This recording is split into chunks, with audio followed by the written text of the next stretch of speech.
Tiens, t'as les yeux rouges. T'as pleuré? C'est Jérôme. Commencez sans moi, les gars. L'histoire de Catherine Deneuve occupe une place singulière dans le paysage culturel français. Depuis plus de 6 décennies, son nom incarne à la fois une certaine idée du cinéma d'auteur, un rapport exigeant au métier d'actrice et une figure publique dont chaque prise de position est scrutée. Comprendre ce qui s'est réellement passé autour de Catherine Deneuve suppose d'abord de revenir sur la construction méthodique de cette image, patiemment élaborée, puis parfois fragilisée par les évolutions du débat public.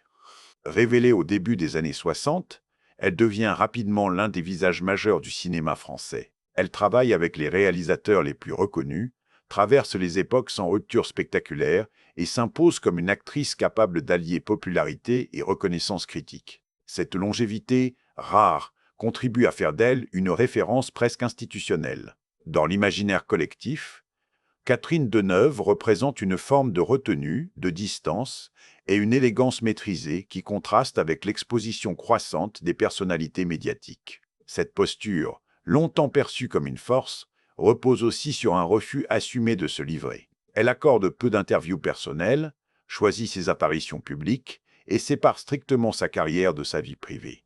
Cette discrétion alimente une image de rigueur et de contrôle, mais elle crée également un décalage avec un espace médiatique de plus en plus dominé par la prise de parole permanente.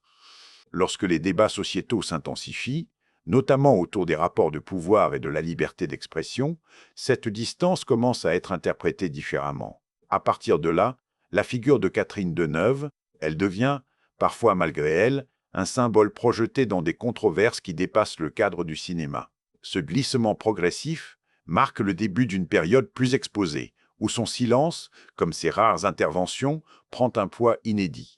Lorsque le débat public se transforme, la position de Catherine Deneuve se retrouve au centre d'interprétations multiples.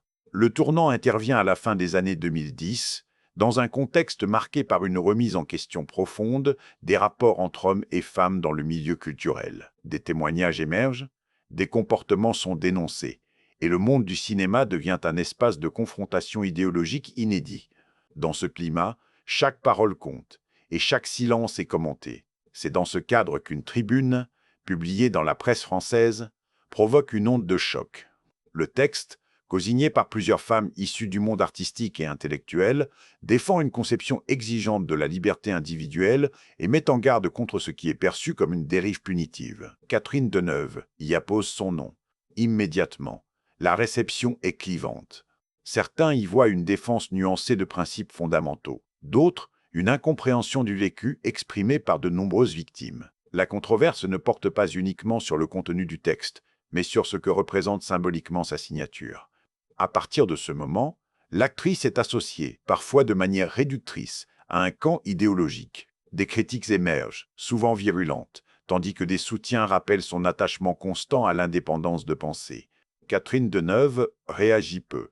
Lorsqu'elle le fait, c'est avec prudence, en soulignant les malentendus et en reconnaissant certaines formulations maladroites. Ces prises de parole tardives n'éteignent pas totalement la polémique, mais elles en déplacent les contours. L'impact est réel. Son image publique, longtemps consensuelle, devient plus contrastée. Dans le milieu artistique, certains débats se tendent, révélant une fracture générationnelle et culturelle plus large. Catherine Deneuve, sans changer de ligne de conduite, se retrouve malgré elle au cœur d'un affrontement symbolique qui dépasse sa personne. Cette séquence marque une rupture durable dans la manière dont elle est perçue, non plus seulement comme une actrice, mais comme une figure impliquée dans les tensions profondes de la société contemporaine.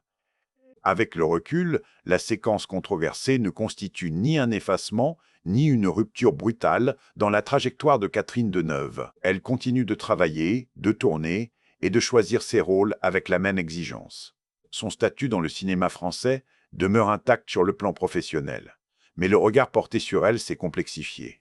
La figure autrefois presque unanimement admirée est désormais perçue à travers des prismes plus politiques, plus idéologiques, révélateurs d'une époque où les artistes ne sont plus dissociés des débats qu'ils traversent. Cette évolution souligne une transformation plus large du rapport entre célébrité et parole publique. Catherine Deneuve n'a pas cherché à devenir une porte-voix ni une militante. Son positionnement, constant, repose sur une méfiance à l'égard des injonctions collectives et une défense de l'autonomie individuelle.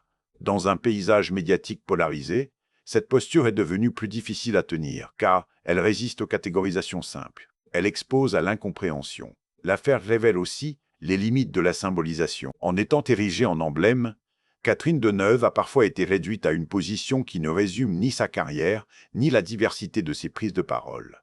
Cette réduction a nourri des tensions, mais elle a également ouvert un débat sur la place des figures historiques dans des mouvements portés par d'autres générations. Le cinéma français, à travers elle, a été contraint de regarder ses propres contradictions et ses héritages. Ce qui s'est réellement passé tient donc moins à une chute qu'à un déplacement. Catherine Deneuve n'a pas changé de cap. C'est le contexte qui a évolué autour d'elle. Son parcours, désormais, se lit à la fois comme celui d'une actrice majeure et comme le miroir des transformations profondes du débat public français.